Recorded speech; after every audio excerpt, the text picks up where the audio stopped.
let's talk just about Geno. Now, we're going to give some love to Jason Myers later. He was 5 of 5, including, obviously, that game winner. DK Metcalf deserves some love for sure. Boye Mafe, who set a new franchise record with 7 sacks in 7 games, he deserves some love. We're talking about all that later. Today, we're just focused, in this segment, we're just focused on Geno. 31 of 47. That 47 pass attempts for a season high, 369 yards, 2 touchdowns, no turnovers. And then that second half in particular was when he took off. Geno's first half, I was like, he is doing nothing to help himself, for people who think that Geno Smith is like definitely not the guy this year. And then he turned that around in the second half. So he didn't shine for the entirety of this game, but he was great when it mattered most. I just kind of looking at it for this year, I go like, what more do you want from the guy? No, for this year, I think that's where everything gets lost in translation. It's like I'm having people yell at me and many others on Twitter bump going, Geno isn't the answer. Who said Geno's the answer? Geno's the answer for this year. That's the thing. But I think people get mad. They almost get defensive if you say, hey, I think Geno's the best option you have this year. And they're like, well, he's 15th in quarterback ranking or whatever it is. And you just want to be like, okay, but then what? It's Geno or Drew. Those are your only 2 options this year. Yeah. That's it. That's all you have. And some people want to see Drew. And if you want to see Drew, all right, you do your thing. But I'm sticking with Geno through the good and the bad, because Pete Carroll and John Schneider and Shane Waldron are sticking with Geno through the good and the bad. And he put up 369 yards, right? 2 touchdowns. It wasn't pretty, but at the end of the game, when it's time to win, and that's all you really want at the end of the game, a chance to win the ball game with the football in your hand, and you had exactly that. And Geno, for the 3rd time this year, leads a game-winning drive. In 60 games, he has 13 of those things in his career. Now you look at his career numbers and his numbers this year. Are they down? For sure. They're most definitely down. But they're almost in the same position they were in last year. I don't know where they were through 9 games last year, but you're 6-3, you're 4-1 at home, you're first in the division.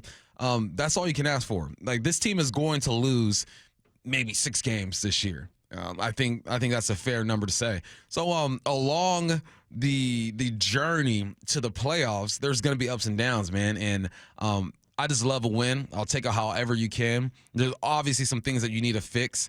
Geno can play better. Defense can play better.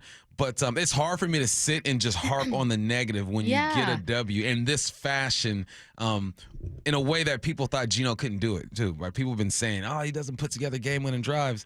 He's been doing it. So, no, I love the win. You feel what you want to feel. But if you are watching this team expecting greatness at the QB position, then it's just going to be really rough for you this year, because Geno's a good quarterback, but he's not a tier 1. That's kind of how I look at it, and that's how I look at this team as a whole. Yes, they are tied for the 3rd best record in the NFC. They are tied for 1st in the NFC West. I was not expecting Seattle to win the NFC West. I was expecting Seattle to be a wild card team. Because Seattle wants to be a wild card team, I was not expecting a quarterback carousel. You go with your guy and you stick with that. It's just, you don't have that kind of instability at the most important position in sports, certainly in football, when you're a playoff team, which is what this team wants to be. And that was solidified when they made the trade for Leonard Williams at the deadline. How they see themselves is as a team that's going to make an impact this year. Is Geno going to take you to a Super Bowl? I don't know, but I also don't see this team as a Super Bowl favorite. Just get to the playoffs, right? Yeah. That's kind of, get to the playoffs. Yeah, get to the dance. See what happens. Like, yeah. I know that whole saying, comparison is a thief of joy, is so dumb when it comes to football, because that's exactly who it's a competition. You're comparing yourself to those people naturally. And it's easy to look at what the San Francisco 49ers did to the Jags and go, oh, God. Like, it sure would be great to have, some pieces of that roster and to have some of that game planning. But you don't. I don't know what to tell you. I think that there's like an anger that there's never going to be enough. Like, for some people, whatever Seattle does this year is never going to be enough. But it's because I don't think Seattle will be able to prove to you this year that they are the best team in the league, nor will they be able to prove to you this year that they are a surefire Super Bowl contender. I don't think they have the roster to prove those things to you this year. No, because that's what people want. They want their team to be one of the top 4 when it comes to true contenders in the NFL. And that's the greatness and the stress of being a fan, is that you want the best for your team. So these people who are demanding greatness out of Geno and this team, I don't fault them for wanting their teams to be great, but then you have to just look at your team for who they are. And this is a good team. This is a team that is ahead of a rebuild, has a lot of young talent, a capable quarterback who's going to win you some ball games. And like you mentioned, you just want to be in the fight and get to the dance and see what happens. I think realistically, that should be your goals for the Seahawks, is to get into the playoffs and let's go.